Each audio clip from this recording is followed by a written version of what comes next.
Amagi Metals, where financial freedom is yours.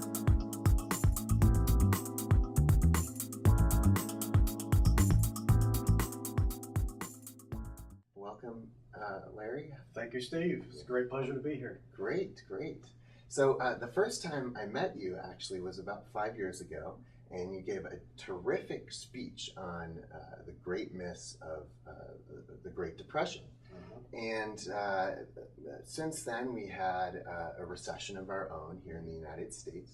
And actually today, October 31st, we hit an all-time high in stock market prices. The S&P hit an all-time high. And so do you think that we're done with the recession? And are there any myths surrounding this recession that need to be busted?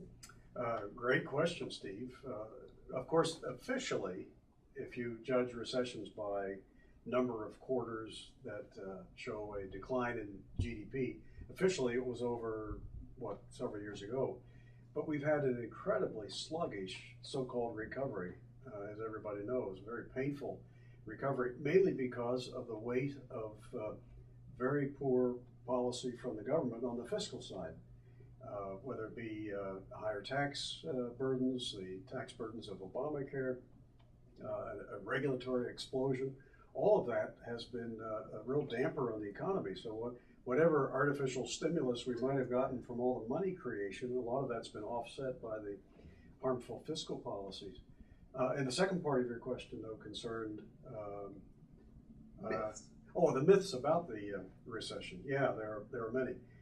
A popular one at the time of the start of it in 2008 was that it was the free market that let us down, that it was banks run amok, that it was deregulation, that free enterprise had somehow done us in, and government had to come in like a knight on the white horse and knock heads together and fix it. But the government was not only complicit in causing the recession, it couldn't have happened without it. And a number of reasons why this is the case. You had, after 9/11, an extended period where the Federal Reserve, our money factory, was expanding money and credit at tremendous rates, keeping interest rates dirt cheap for a very long period of time. That really was the fuel for the bubble in the economy that finally burst in 2008. And at the same time, you had Congress and the two administrations jawboning banks in the name of helping more people get homes to make loans for mortgages that were untenable, that couldn't be paid back. So you had all this easy money and cheap interest rates that were unsustainable, acting as fuel on the fire, and at the same time it was directed, a lot of it, in the direction of real estate because of these policies that were jawboning banks to put the money in those directions. So government was at the source of the whole problem from the get-go. And then, of course, maybe the biggest myth since the recession started in 2008 has been that somehow government, through its spending, can stimulate us out of one. And hopefully, the American people are beginning to realize that that hasn't happened, and that there's a lot of flaws in that, and that at most, what you get from government spending more as a quote stimulus is simply a mountain of debt that the next generation will pay for, and probably a lot more inflation yet to come. So those are just two of many of the myths about the causes, as well as this period since the recession formally ended. Yeah, I remember Cash for Clunkers. Oh, yeah. That was a terrible program. Absolutely. But, really, it was kind of a metaphor for an awful lot of what the federal government does. I'd like to think that almost everything it does is cash for clunkers. I mean, they just get everything wrong because it's politicians spending other people's money. Mm-hmm. Absolutely, absolutely. So, as president of FEE, I've participated in the last year, and I've been following FEE for the last 13 years, and seen some incredible changes and almost a new face. So are there any things that you can tell me about how FEE has changed and its future direction? Well, first of all, let me say thanks to good people like you You've been with us during these times of change and very supportive. And I very much appreciate your activity as a member of the Fee Alumni Board. Thank you.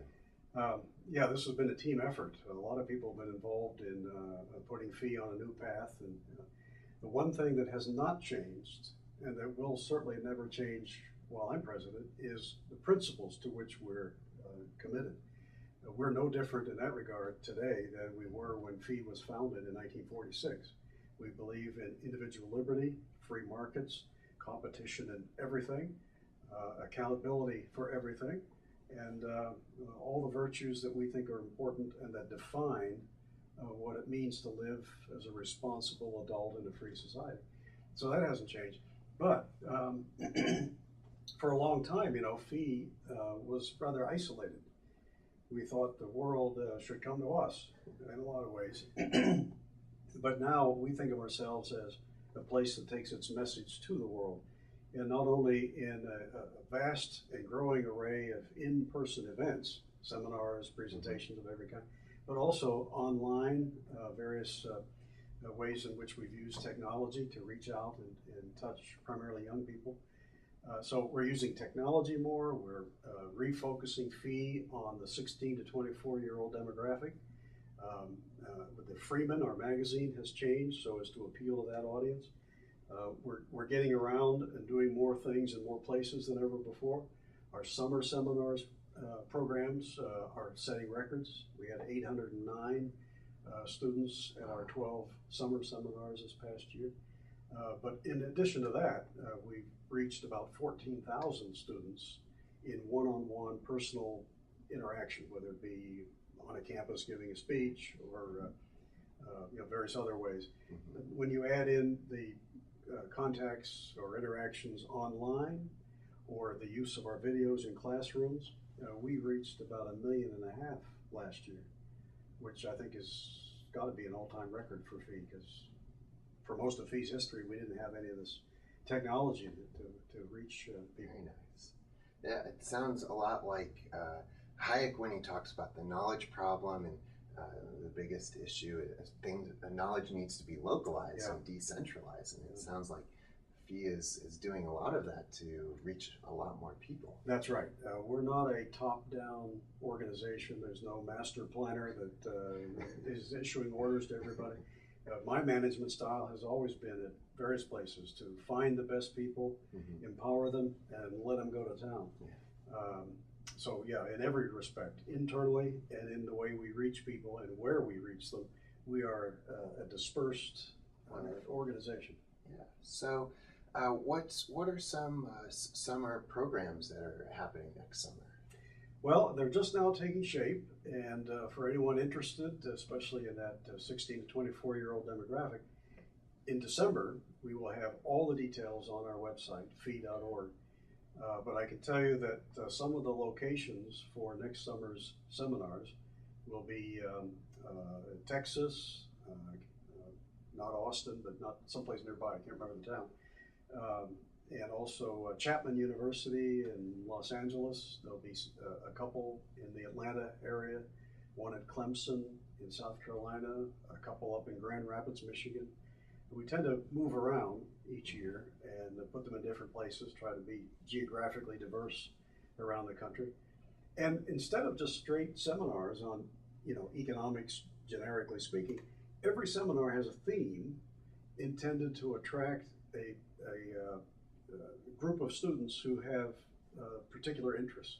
In other words, I'm not saying that real well, but students who have an interest in science and environment, technology stuff, STEM students, will have at least a couple seminars that specifically appeal to them. Okay. Now, they may not understand free market economics, but they will at the end of the seminar, and they'll understand how that relates to science, environment, and technology. Same with arts students. There'll be another one, as we did this last summer, that appeals to arts students, and that, among other things, makes the case that arts are too important to be dependent upon the government. So they're all themed, mm-hmm. And that tends to attract a lot of different kinds of students. Okay, very nice, very nice. And you have a fairly new program called Blinking Lights. Yes. What can you tell me more about that? Yes, blinking lights goes back to a 1986 moment in my life when I was in Poland during the communist years before the big changes in '89. And I spent time with people who were active in the underground resistance to the communist regime. And one evening, I was taken to meet with a couple who had run the underground radio for Solidarity in Warsaw until they were arrested for that. They were out of prison and active again on behalf of the opposition. And at one point I asked them, well, when you were broadcasting your message of liberty for Poland, how did you know if people were listening? And the woman, Sophia, answered, she said, we wondered that too, because we could only broadcast 8 or 10 minutes at a time. And we had to go off the air and go someplace else so they couldn't trace us, which they ultimately did. They were arrested for it. But she said, one night we said to people on the air, if you believe in liberty for Poland and the message of this radio, please blink your lights. And she then told me, we then went to the window, and for hours, all of Warsaw was blinking. Wow. So it gets its name, our project, from that episode. And what we mean by it is that's our program that shows the connection between liberty and character. Mm-hmm. It really emphasizes through seminars and other publications that liberty and character are two sides of the same coin. You've got to have liberty before we find out if you've got character. You got to have liberty so you can exercise your character. And a people have to have character or they're never going to have liberty. So we try to reinforce the connection between the two through programs under that title. Wow. Well, I definitely think that you have a lot of character. And people have said I am a character. I don't know if that means I've got it. But and I know you've been traveling a lot. I saw you in Las Vegas recently. And so what do you have, what projects are you specifically working on, and any upcoming speeches? Well, I get a lot of requests these days for the liberty and character talk that I give. Back in 2008 and 9, it was the Great Depression, and everybody wanted to hear about it because of the financial crisis. So I suspect I'll be continually adjusting that speech and giving it in a lot of places. I like to reserve the months of December and January to travel less and stay home and write more. So I'm working up a list of things I want to write about. Some of them are a little obscure, like the causes of the 1857 Depression. But they're important lessons, that are useful even to this day about some of those past episodes. But I'm a great believer in biographies of great men and women who have been great examples of character and who believed in liberty.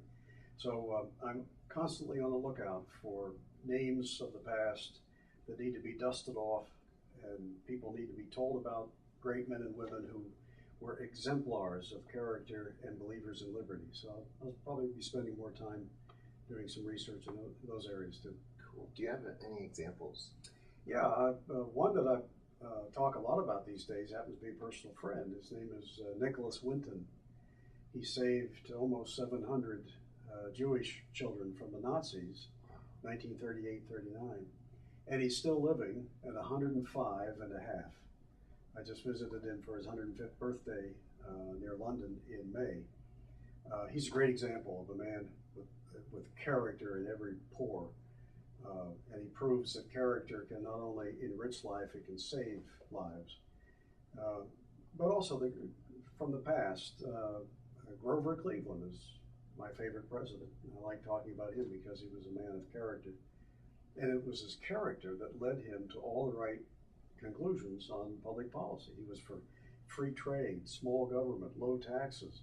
He was for sound money. He was against the welfare state. He was for the Constitution and the liberties it